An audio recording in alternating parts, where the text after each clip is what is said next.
আমাদের ভুঙ্গামারি কি মুসলিম নাই?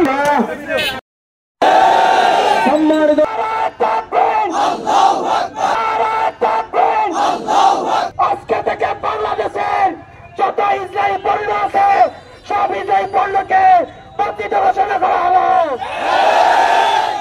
বাংলাদেশের অত্যাধুনিক সরকার যদি এটা পদক্ষেপ না নেয়, আমি এই ভুঙ্গামারি মাটি থেকে বলতে চাই, সর্বপ্রথম এই ভুঙ্গামারি মাটি থেকে ইসরায়েলের যত প্রকার পণ্য আছে সব বর্ধিত ঘোষণা করা হলো।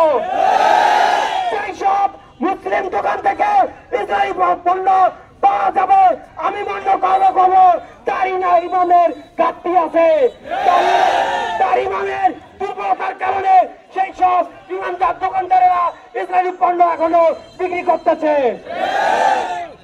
আমি মনে করি আমাদের যে মুসলিম ভাই বোনেরা প্রতিদিন ফিলিস্তিনে হত্যা হচ্ছে, এর পিছনে যেসব দেশ সেন্টার দিচ্ছে, আপনারা মনে রাখবেন মুসলিম জাতি কখনো ঘুমিয়ে থাকে না, মুসলিম জাতি জেগে থাকে।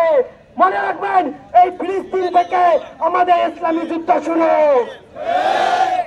প্রতিটি মুসলমান ভাইকে বলতে চাই, আপনারা সেই বদরের যুদ্ধের মতো আপনাদের রক্তকে আবার গরম করে তুলুন।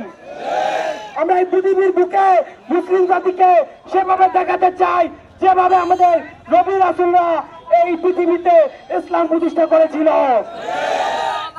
আমরা ঘুমিয়ে থাকতে পারি না, আমাদের গায়ে ইসলামের রক্ত রয়েছে।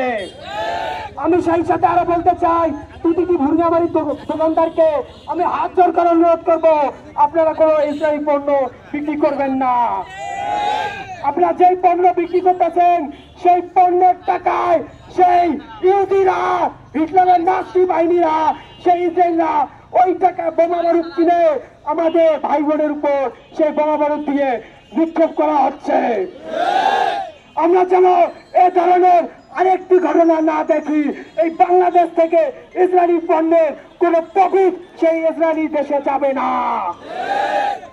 আমি সেই সাথে বলতে চাই, যারা আমাদের ইসলামী ভাইয়েরা আছেন, তাওহীদি জনতা আছেন, এরপর আপনারা প্রস্তুত থাকবেন। আমাদের নবী রাসূলরা যেভাবে যুদ্ধ করেছে সেই যুদ্ধের জন্য আপনারা প্রস্তুত হয়ে যান।